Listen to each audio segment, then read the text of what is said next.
सबका क्या बिगाड़ा है जो मुझ पर चढ़ा रहे हो? जब लोग हंस रहे थे तब मैं बना रहा था अपनी ताकत।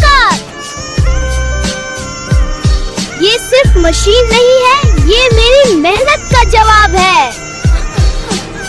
छोटा समझकर गलती मत करना, दिमाग बड़ा होना चाहिए। मेहनत की आवाज धीमी होती है पर जब बोलती है ना, सब चुप हो जाते हैं।